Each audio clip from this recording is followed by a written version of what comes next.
السلام علیکم ورحمۃ اللہ وبرکاتہ۔ نحمدہ ونصلی علی رسولہ الکریم، اما بعد۔ تمام تعریفیں اسی اللہ رب العالمین کے لیے لائق اور زیبا ہے جو ہم تمام کو ہدایت دینے والا، رہنمائی کرنے والا اور سیدھے راستے پر چلانے والا ہے۔ لاکھوں درود و سلام ہو جناب محمد رسول اللہ صلی اللہ علیہ وسلم پر کہ آپ کو کامل نمونہ بنا کر ہم تمام کی طرف مبعوث فرمایا۔ ناظرین، آج کی اس مجلس میں ہم جس ٹاپک پر بات کرنے جا رہے ہیں، ہمارا ٹاپک ہے نماز کی فضیلت۔ ناظرین، آپ سبھی جانتے ہیں کہ ایک مسلمان کی زندگی میں بہت سارے کام اہم ہوا کرتے ہیں، لیکن ان تمام کے تمام کاموں میں سب سے بڑا اگر کوئی اہم کام ہے تو وہ نماز کا ادا کرنا ہے، کیونکہ یہ نماز ہی ایمان اور کفر کے درمیان فیصلہ کرنے والی ہے۔ نماز ہی ایمان اور کفر کے درمیان حد بندی ہے۔ آج ہم لوگ اپنی زندگی میں بے شمار کام انجام دیتے رہتے ہیں اور ان کو اہمیت بھی دیتے ہیں، ان پر وقت بھی لگاتے ہیں، ان پر محنت بھی کرتے ہیں، ان پر پیسہ بھی خرچ کرتے ہیں، ان پر مال بھی خرچ کرتے ہیں اور ان کے پیچھے بھاگ دوڑ کرتے ہیں۔ لیکن آج اگر ہماری زندگی کا سب سے زیادہ بے توجہی اور لاپرواہی کا جو عمل شکار ہے وہ ہماری نماز ہے۔ دوستو، ہم ہر کام کے لیے اپنا وقت نکالتے ہیں، ہر کام کے لیے وقت ہم ریزرو کرتے ہیں، لیکن نماز کے لیے وقت نکالنا مشکل ہے۔ دوستو، آج ہمیں اس بات پر غور کرنے کی ضرورت ہے کہ جو چیز ہمارے ایمان کا معیار ہے، جو چیز ہمارے اسلام کا معیار ہے، جو چیز ہمارے مسلمان ہونے کا معیار ہے، آج ہم کیوں اس کو نظر انداز کرتے جا رہے ہیں اور نماز کو چھوڑنے کی وجہ سے، نماز کو نظر انداز کرنے کی وجہ سے ساری کی ساری برائیاں جنم لے رہی ہیں۔ اللہ تبارک و تعالی فرماتا ہے، لوگ جیسے آگے بڑھتے گئے، نسل در نسل آگے بڑھتی گئی، تو انہوں نے سب سے پہلا کام، سب سے برا کام جو انہوں نے پہلے کیا، اضاعوا الصلاۃ، انہوں نے نماز کو ضائع کرنا شروع کر دیا۔ جب آدمی نماز کو ضائع کرنا شروع کر دیتا ہے تو خود بخود اس میں ساری کی ساری برائیاں جنم لینا شروع کر دیتی ہیں، ساری کی ساری برائیاں پلنا شروع کر دیتی ہیں۔ ہمیں اس کا احساس بھی نہیں ہوتا ہے، ہمیں اس کا شعور بھی نہیں ہوتا ہے، کس طرح برائی ہمارے اندر آتی ہے ہمیں اس کا خیال بھی نہیں ہوتا ہے۔ کیوں؟ اس لیے کہ اللہ تبارک و تعالی فرماتا ہے ان الصلاۃ تنہی عن الفحشاء، یہ نماز برائیوں کو روکنے والی ہے۔ جب برائیوں کو روکنے والی چیز ہی نہ ہو تو برائیاں آتی جائیں گی۔ یہ نماز ایک برائیوں کو روکنے کے لیے ایک ڈور ہے۔ اگر کسی گھر کا ڈور نہ ہو تو اس گھر میں چور بھی آ سکتا ہے، اس گھر میں درندہ بھی آ سکتا ہے، اس گھر میں پرندہ بھی آ سکتا ہے، اس گھر میں چرندہ بھی آ سکتا ہے اور اس گھر میں کوئی بھی داخل ہو سکتا ہے، روکنے والا نہیں۔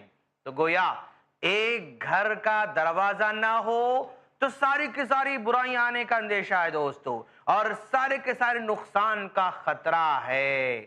جس طرح ہم اپنے گھر کا ڈور مضبوط رکھتے ہیں، اپنے گھر کا دروازہ مضبوط رکھتے ہیں، اس کو لاک کر کے رکھتے ہیں، اس کو اچھے سے اچھا رکھتے ہیں، ویسے ہماری نماز بھی اچھے سے اچھی ہونی چاہیے۔ جتنی نماز اچھی ہوگی اتنا ہی ڈور ہمارا مضبوط ہوگا۔ ڈور مضبوط ہوگا تو نقصان کے اندیشے ختم ہو جائیں گے، نقصان کے اندیشے ختم ہو جائیں گے۔ آج ہم لوگ نماز سے غافل کیوں ہیں؟ کیا اس وجہ سے غافل ہیں کہ ہم کو نماز کی اہمیت نہیں معلوم؟ معلوم ہے دوستو، ہم کو نمازوں کی اہمیت معلوم بھی ہے، کیونکہ ہم نے بارہا سنا ہے۔ حدیث کے راوی کہتے ہیں کہ اللہ کے رسول صلی اللہ علیہ وسلم نے ایک مرتبہ صحابہ کرام سے پوچھا، تمہارا کیا خیال ہے اگر تم میں سے کسی ایک آدمی کے گھر کے سامنے نہر جاری ہو، نہر بہ رہی ہو، اور تم میں ایک آدمی اس نہر میں روزانہ 5 مرتبہ نہاتا ہو، فَهَلْ يَبْقَى مِن دَرَنِهِ شَيْءٍ، کیا اس کے جسم پر کچھ میل کچیل باقی رہے گا؟ قالوا لا یا رسول اللہ، صحابہ کرام کا جواب بڑی ایمانداری کے ساتھ تھا۔ انہوں نے کہا، اللہ کے رسول، جب ایک آدمی روزانہ 5 ٹائم نہاتا ہے، 5 وقت وہ غسل کرتا ہے تو اس کے جسم پر کوئی میل کچل باقی نہیں رہ سکتا ہے، وہ پاک اور صاف رہتا ہے۔ تب اللہ کے رسول صلی اللہ علیہ وسلم نے فرمایا فَذَلِكَ مَثَلُ الصَّلَوَاتِ الْخَمْسِ، یہی مثال 5 نمازوں کی ہے، يَمْحُ اللَّهُ بِهِنَّ الْخَطَايَا، ان 5 نمازوں کے ذریعے اللہ تبارک و تعالی زندگی میں ہونے والے سارے گناہ صغیرہ کو معاف کرتے جاتا ہے۔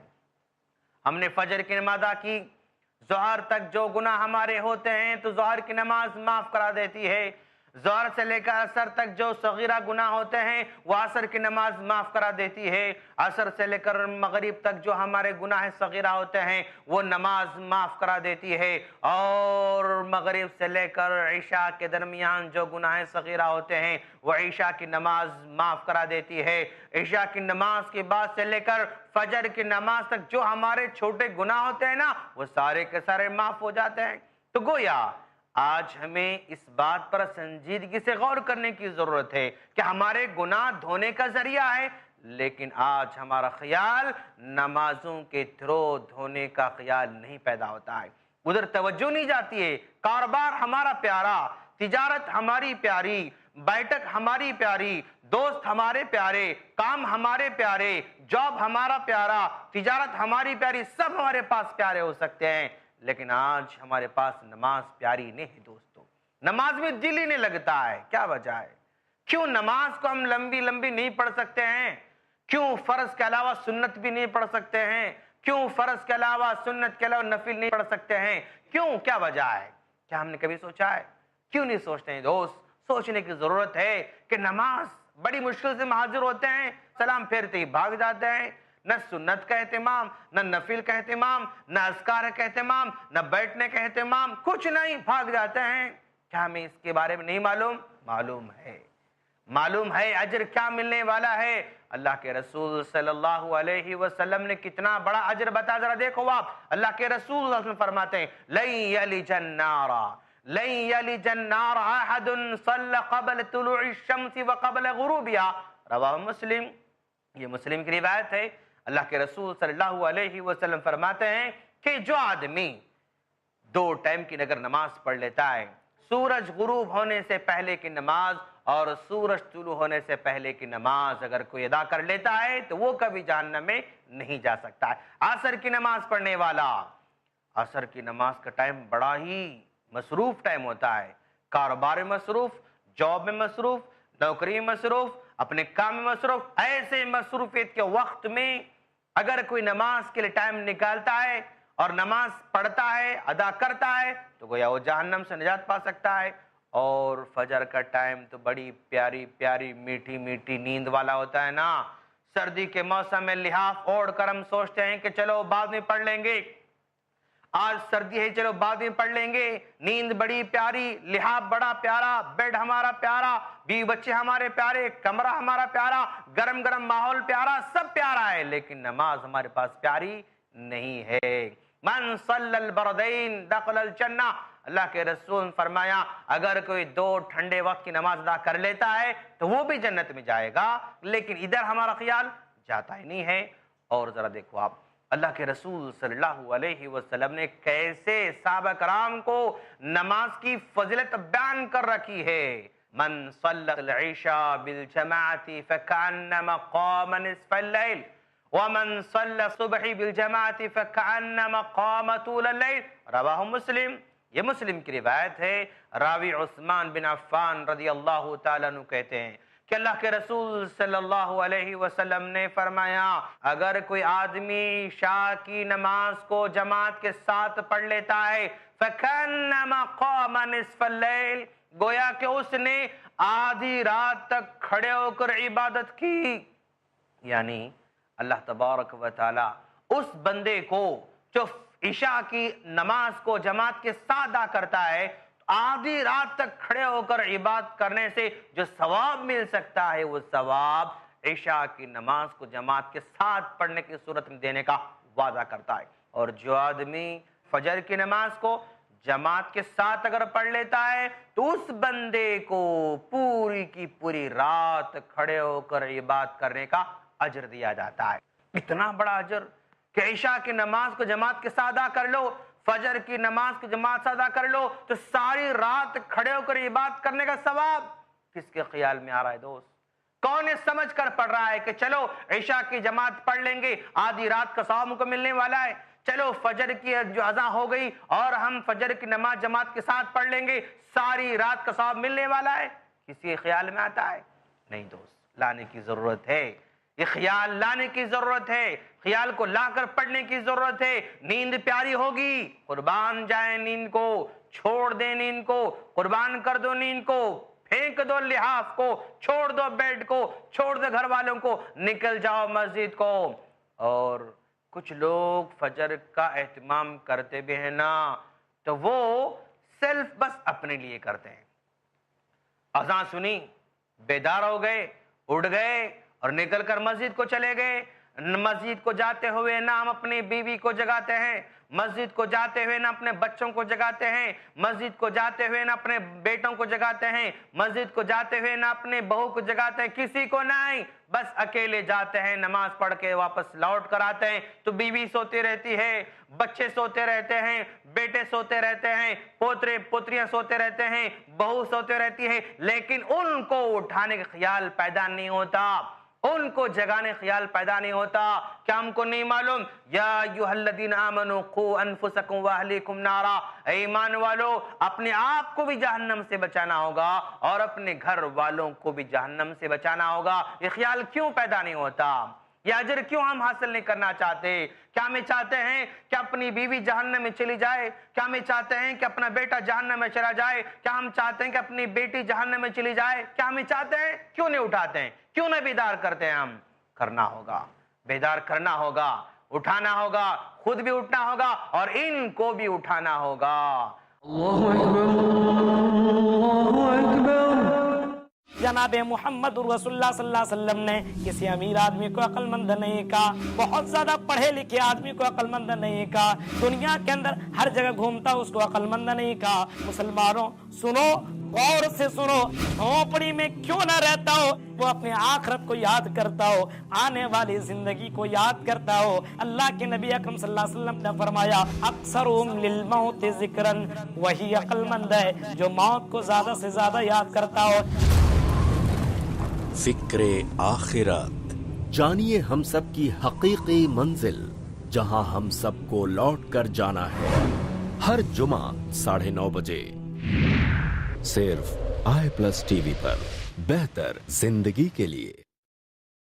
نبی اکرم صلی اللہ علیہ وسلم معاف کر دینے میں سب سے آگے۔ کوئی غیر مسلم تڑپ رہا ہو اور آپ کے خون دینے کی وجہ سے اس کی جان بچ سکتی ہے، ضروری ہے کہ آپ یہ اجر کمائیں۔ اللہ تعالیٰ نے فرمایا ایک معصوم کو مارنا پورے انسانوں کو مارنے کا گناہ لکھا جائے گا۔ آتنکواد کا ویرودھ شیخ ارشد بشیر مدنی کے ساتھ ہر منگل رات 9:30 بجے صرف i+TV پر، بہتر زندگی کے لیے۔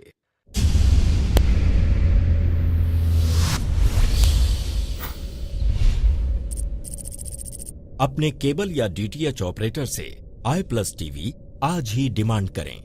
i+TV فری ٹو ایئر اور انڈین رجسٹرڈ چینل ہے۔ اللہ اکبر۔ اور ناظرین چلتے چلتے یہ بھی دیکھیں آپ کہ اللہ تبارک و تعالی اپنے مومن بندے کو کیا دینا چاہتا ہے، کتنا نوازنا چاہتا ہے، کتنا بخشنا چاہتا ہے۔ کیا پیاری بات اللہ کے رسول صلی اللہ علیہ وسلم بیان فرماتے ہیں۔ وعن ابی ہریرہ رضی اللہ تعالی عنہ قال قال رسول اللہ صلی اللہ علیہ وسلم من تطہر فی بیتہ ومضى الى بیت من بیوت اللہ لیقضی فریضة من فرائض اللہ كانت خطوات احداها تحط خطیة والاخرى ترفع درجة، رواہ مسلم، یہ مسلم کی روایت ہے۔ اس حدیث کو بیان کرنے والے راوی کہتے ہیں کہ اللہ کے رسول صلی اللہ علیہ وسلم نے فرمایا من تطہر فی بیتہ، اگر کوئی آدمی اپنے گھر میں وضو کر لیتا ہے، وَمَدَى إِلَى بَيْتٍ مِّن بُيُوتِ اللَّهِ، اور فرض نماز ادا کرنے کے لیے کسی مسجد کا رخ کرتا ہے، اپنے گھر میں وضو کر لیتا ہے اور نماز کو ادا کرنے کے لیے کسی مسجد کا رخ کر لیتا ہے، كانت خطباته، جتنے قدم یہ چل کر مسجد تک جائے گا، احداہا ایک قدم اگر اٹھائے گا، ترفع درجہ ایک درجہ اس کا بلند ہوتا ہے، والاخرى اور دوسرا قدم اگر اٹھاتا ہے تحط خطیہ اس کے گناہ کو مٹا دیا جاتا ہے۔ ناظرین کتنی پیاری بات اللہ کے رسول صلی اللہ علیہ وسلم نے بیان فرمائی ہے کہ ایک قدم اٹھاؤ تو ایک درجہ بلند، اور ایک قدم اٹھاؤ تو گناہ معاف۔ کتنا بڑا اجر ہے دوست، لیکن آج ہمارا خیال نہیں جاتا ہے۔ ہم گاڑی پر جانا چاہتے ہیں، ہم بائک پر جانا چاہتے ہیں، لیکن نہیں دوست، اپنی مسجدوں کو گھر سے وضو کر کے پیدل جاؤ۔ 500 قدم اگر چل کر جاؤ گے نا تو 250 درجے بلند ہوں گے اور 250 گناہ معاف ہوں گے۔ 500 قدم چل کر واپس لوٹ کر آؤ گے نا تو 250 درجے بلند ہوں گے اور 250 گناہ معاف ہو جائیں گے۔ صحت بھی بنے گی اور اجر بھی ملے گا، نیکیاں ملیں گی، گناہ ختم ہوں گے، درجے بلند ہوں گے۔ خیال ہی نہیں جاتا ہمارا، خیال کرنے کی ضرورت ہے۔ پیدل جاؤ دوست، پیدل جاؤ، سواری کو چھوڑ دو۔ ہم ہر کام سواری پر جانا چاہتے ہیں نا، یعنی ہم اذان ہونے کے بعد اپنے گھر میں بیٹھے ہوئے رہتے ہیں، دیکھتے ہیں ابھی تو اذان ہوئی اور 15 منٹ ٹائم ہے، اور 10 منٹ ٹائم ہے، اور 5 منٹ ٹائم ہے، اور 2 منٹ ٹائم رہتا ہے تو گھر سے نکلتے ہیں۔ اب گاڑی لے کر بھاگتے رہتے ہیں، گاڑی لے کر بھگاتے رہتے ہیں، مسجد کو پہنچتے ہیں، دیکھا کہ وضو کرنا ہے، وضو کرے 1 رکعت ختم ہو جاتی ہے، کبھی 2 رکعت ختم ہو جاتی ہے، پھر وہ 2 رکعت مسبوق ہو کر نماز پڑھ کر گھر کو واپس لوٹ کر آتے ہیں۔ پیدل جاؤ مسجد کو، پیدل جانے سے اجر ملنے والا ہے۔ کیا سواری پر جائیں گے تو اجر نہیں مل سکتا ہے؟ نہیں، سواری پر جاؤ گے تو یہ اجر یعنی ہر قدم پر درجے کا بلند ہونا اور ہر قدم پر گناہ کا معاف ہونا، یہ تو نہیں ہو سکتا ہے، یہ نہیں مل سکتا۔ کیسے؟ وعن ابی بن کعب رضی اللہ تعالیٰ عنہ قال كان رجل من الانصار لا اعلم احدا ابعد من المسجد منه فكانت لا تخطي عنه صلاة فقيل له لو اشتريت حمارا لتركبه في الظلماء والرمضاء قال ما يسرني أن يكون منزلي بجنب المسجد ولكن أريد أن يكتب لي ممشاي إلى المسجد ورجوعي إذا رجعت إلى أهلي رواہ مسلم۔ یہ مسلم کی روایت ہے۔ اس حدیث کو بیان کرنے والے صحابی ابی بن کعب رضی اللہ تعالیٰ عنہ وہ کہتے ہیں کہ ایک انصاری صحابی تھے، اس انصاری صحابی کا گھر تمام کے تمام صحابہ کرام میں سب سے زیادہ دور تھا، مسجد سے بہت دور تھے۔ جتنے صحابہ کرام وہاں پر تھے نا، سارے کے سارے صحابہ کرام میں ان کا گھر سب سے دور تھا۔ اتنا دور ہونے کے باوجود وَكَانَتْ لَا تُخْطِئُ عَنْهُ صَلَاةٌ ایک نماز بھی وہ مس نہیں کرتے تھے، ایک نماز میں غائب نہیں ہوتے تھے، ایک نماز میں تاخیر سے نہیں پہنچتے تھے، ایک نماز مس نہیں کرتے ہیں دور ہونے کے باوجود۔ فقیل لہو ان سے کہا گیا، صحابہ کرام نے مشورتاً ان سے کہا لو اشتریت حمارا لترکبہ فی الظلماء والرمضاء، کاش آپ ایک سواری خرید لیتے، کاش آپ ایک گدھا خرید لیتے تاکہ آپ کو مسجد کو آنے میں جانے میں آسانی ہوتی، گرمی میں آنے میں آسانی ہوتی، سردی میں آسانی ہوتی، بارش میں آسانی ہوتی، رات میں آسانی ہوتی، دن میں آسانی ہوتی، آپ آسانی سے آتے جاتے اور کوئی تکلیف آپ کو نہیں ہوتی، اتنے دور سے آپ پیدل آتے ہیں، کاش ایک سواری خرید کتنا اچھا ہوگا۔ صحابہ کرام نے مشورہ دیا تو اس وقت صحابی نے کیا کہا جانتے ہیں آپ؟ مجھے خوشی اس بات سے ہرگز نہیں ہوتی ہے کہ میرا مکان مسجد کے بازو میں رہے، مجھے خوشی اس بات سے نہیں ہوتی ہے، بلکہ مجھے خوشی اس بات سے ہوتی ہے کہ میرا مکان سب سے دور رہے اور میں پیدل چل کر مسجد کو آؤں اور پیدل چل کر مسجد سے گھر کو جاؤں اور ہر قدم پر اللہ تعالیٰ مجھے نیکیاں لکھتا رہے۔ تب اللہ کے رسول صلی اللہ علیہ وسلم نے سن کر کہا قد جمع اللہ ذالک کلہ، اللہ تبارک و تعالیٰ نے ان کی نیت کے مطابق ان کو اجر دے رکھا ہے۔ گویا اللہ کے رسول صلی اللہ علیہ وسلم یہ بتانا چاہتے ہیں کہ تم پیدل آنے کی خواہش کر رہے ہو تو ہر قدم پر تم کو نیکیاں لکھی جائیں گی۔ اگر سواری پر آنے کی صورت میں بھی یہ اجر ملنے والا ہوتا، یہ ثواب ملنے والا ہوتا یا ایک گناہ مٹائے جانے کے امکان ہوتا تو اللہ کے رسول کہہ دیتے تھے کہ ٹھیک ہے جاؤ تم سواری پر آؤ تو یہ بھی اجر ملنے والا ہے، سواری پر آؤ تو بھی تمہارے گناہ مٹنے والے ہیں، سواری پر آؤ تو بھی تمہیں درجات بلند ہونے والے ہیں، نبی کہہ سکتے تھے، لیکن نبی نے نہیں کہا۔ پیدل آنے والوں کو چھوڑ دیا، کہا ٹھیک ہے اللہ نے تمہاری نیت کے مطابق تم کو اجر دے دیا۔ اس سے پتا چلا کہ اگر ہم اپنے گھروں سے نکل کر مسجد کو آتے ہیں اور پیدل آتے ہیں اور سواری پر نہیں آتے ہیں تو گویا اس اجر کے ہم ضرور مستحق بن سکتے ہیں، لیکن کون سوچ رہا ہے، کون خیال کر رہا ہے، کون غور کر رہا ہے اس کے بارے میں؟ کوئی غور نہیں کر رہا۔ دوست، ہم ٹائم ملا تو دیکھا جائے گا، وقت ملا تو دیکھا جائے گا، اور موقع ملے تو دیکھا جائے گا، اس طرح نماز کو ٹالتے رہتے ہیں، اس طرح نماز سے ہم غافل ہوتے رہتے ہیں۔ غور کرو اس نماز کے بارے میں اللہ کے رسول صلی اللہ علیہ وسلم نے کیا فرما رکھا ہے۔ اللہ حدیث قدسی فرماتا ہے، یا ابن آدم، اے آدم کے بیٹے، تفرغ لعبادتی، تمہیں میری خاطر، میری عبادت کی خاطر ٹائم نکالنا ہوگا، وقت نکالنا ہوگا۔ کیا کروں گا میں؟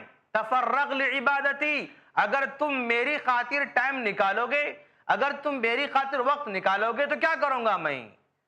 املأ صدرک غنًا، میں تمہیں مالدار بنا دوں گا، میں تم رچ مین بنا دوں گا۔ واسد فقرک، تمہاری غربت، تمہارا فقر و فاقہ، تمہارے پرابلم، تمہارے مسائل سارے حل کروں گا۔ کون وعدہ کر رہا ہے؟ یہ رب العالمین وعدہ کر رہا ہے۔ یہ وعدہ کسی ایم پی کا نہیں ہوتا جو الیکشن سے پہلے کر کے پھر بھول جاتے ہیں، یہ وعدہ کسی لیڈر کا نہیں ہوتا جو الیکشن کے موقع پر کر کے پھر بھول جاتے ہیں، یہ وعدہ کسی مالدار کا نہیں ہوتا، سامنے والے کو خوش کرنے کے لیے وعدہ کر لیتا ہے لیکن بعد میں بھول جاتا ہے۔ یہ وعدہ رب کا وعدہ ہے، کبھی وعدے سے مکرنے والا نہیں، اس کو اپنے وعدوں کو پورا کرنے میں کوئی نقصان نہیں، اس کو اپنے وعدے کو پورا کرنے میں کوئی رکاوٹ نہیں۔ وہ حالات ایسے بھی نہیں آ سکتے اللہ تعالیٰ کے لیے کہ بھی حالات سے مجبور ہو کر اللہ نے وعدہ پورا نہیں کیا، ایسا بھی نہیں ہو سکتا ہے، کوئی رکاوٹ نہیں بن سکتی ہے۔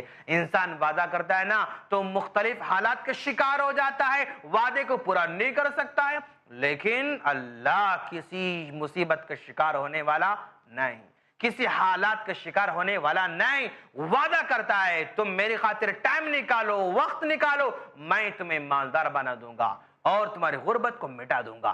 اچھا وَإِلَّا، اگر ایسا نہیں کرو گے تو، ٹائم نہیں نکالو گے تو، وقت نہیں نکالو گے تو، میری خاطر وقت نہیں نکالو گے تو کیا ہوگا؟ مَلَأْتُ يَدَكَ شُغْلًا، میں تمہیں 24 آورز بزی کر دوں گا۔ وَلَمْ أَسُدَّ فَقْرَكَ، تمہاری غربت کو جیسے کہ ویسے ہی باقی رکھوں گا۔ کتنی بڑی دھمکی ہے دوست۔ ٹائم نہیں نکالو گے، مصروف تھے، تجارت میں تھے، کالج میں تھے، یونیورسٹی میں تھے، کام میں تھے، ٹرافک میں تھے، سفر میں تھے، فلاں بہانے بنا کر چھوڑ دیتے ہیں نا، اللہ دھمکی دے رہا ہے۔ وَإِلَّا، اگر نہیں کرو گے، وقت نہیں نکالو گے، مَلَأْتُ يَدَكَ شُغْلًا، بزی کر دوں گا میں تم لوگوں کو۔ وَلَمْ أَسُدَّ فَقْرَكَ، جس غربت میں ہونا اسی غربت میں باقی رکھوں گا، جس فقر و فاقے میں ہونا اسی فقر و فاقے میں باقی رکھوں گا۔ کتنی بڑی دھمکی ہے، لوگ نہیں سمجھتے ہیں، اس کے بارے میں خیال نہیں کرتے ہیں۔ ٹائم نکالنا ہوگا دوست، وقت نکالنا ہوگا، پہلی صف کا اہتمام کرنا ہوگا، اذان سنتے ہی اپنے کاموں کو چھوڑ دینا ہوگا، اذان سنتے ہی اپنے کاروبار کو بند کر دینا ہوگا، اذان سنتے ہی اپنی مصروفیت ختم کرنا ہوگا، اذان سنتے ہی دوستوں کی محفل کو چھوڑ دینا ہوگا۔ اللہ کے رسول صلی اللہ علیہ وسلم کے بارے میں اما عائشہ صدیقہ رضی اللہ عنہ فرماتی ہیں، جیسی اذان ہوتی تھی نا، اللہ کا رسول ہمارے درمیان سے ایسے اٹھ کر چلے جاتے تھے، وہ ہم کو پہچانتے نہیں ہیں، اجنبی بن جاتے تھے۔ اللہ کے رسول جب اذان سنتے تھے اپنے گھر والوں سے اجنبی بن جاتے تھے، وہ دیکھتے بھی نہیں تھے، خیال بھی نہیں کرتے تھے، اٹھ کر چلے جاتے تھے۔ آج بھی ویسی کرنے کی ضرورت ہے، اور یہی چیز ایک مسلمان کی سب سے بڑی علامت ہے۔ اگر یہ نہیں ہے، وقت پر نماز کا اہتمام نہیں ہے، نماز کی پابندی نہیں ہے، تو ہمارا اسلام ہمارے کچھ فائدہ پہنچانے والا نہیں، ہمارا دعویٰ رہ جائے گا، ایمان کا دعویٰ رہ جائے گا، اور اسلام کا دعویٰ رہ جائے گا، رجسٹر میں نام مسلمان رہ جائے گا، لیکن حقیقت میں ہمارا نام ایمان والوں کے ساتھ نہیں ہو سکتا ہے، حقیقت میں ہمارا نام مسلمانوں کے اندر نہیں ہو سکتا ہے۔ سوچیں، موقع ہے سوچنے کا۔ نماز پڑھو قبل اس کے کہ تمہاری نماز پڑھی جائے، نماز پڑھو قبل اس کے کہ ہماری نماز پڑھی جائے۔ آج ہم کو آگے بڑھنا ہوگا، نماز پڑھنا ہوگا، اور جو ایمان ہمارا اذان سننے کے بعد ہمارا ایمان مسجد تک لے کر نہیں جا سکتا ہے تو ہمارا ایمان جنت تک کیسے لے کر جا سکتا ہے؟ سوچنے کی بات ہے دوست. ہمارا ایمان ہمیں اپنے گھر سے لے کر مسجد تک لے کر نہیں جا سکتا ہے تو ہمارا ایمان جنت تک کہاں لے کے جا سکتا ہے؟ نہیں جا سکتا ہے. ایمان کو مضبوط کرنا ہے، ایمان کو مضبوط کرنا ہے. نمازوں کے ذریعے گناہ سے انسان دور ہوتا ہے، برائی سے رک جاتا ہے، اجر حاصل کرتا ہے، قدم قدم پر گناہ مٹا لیتا ہے، قدم قدم پر درجات بلند کر لیتا ہے، رات بھر نماز کا اجر حاصل کرتا ہے اور ایک سکون حاصل کرتا ہے. اللہ کے رسول صلی اللہ علیہ وسلم جب کبھی پریشان ہو جاتے، ارحنا یا بلال، بلال ہمیں آرام پہنچاؤ کہہ کر بلال رضی اللہ عنہ اذان نے حکم دیتے تھے اور پھر نماز طرف دوڑتے تھے. ہم اللہ سے دعا کرتے ہیں کہ باری تعالیٰ تو ہم تمام کو بھی نماز کے اہتمام کرنے کی توفیق عطا فرما. جیسی اذان ہو جاتی ہے سارے کاموں کو چھوڑ کر مسجد کی طرف دوڑنے والا بنا. آمین. السلام علیکم ورحمۃ اللہ وبرکاتہ. وَقُلْ جَاءَ الْحَقُّ وَزَهَقَ الْبَاطِلُ إِنَّ الْبَاطِلَ كَانَ زَهُوقًا وَنُنَزِّلُ مِنَ الْقُرْآنِ مَا هُوَ شِفَاءٌ وَرَحْمَةٌ لِّلْمُؤْمِنِينَ وَلَا يَزِيدُ الظَّالِمِينَ إِلَّا خَسَارًا.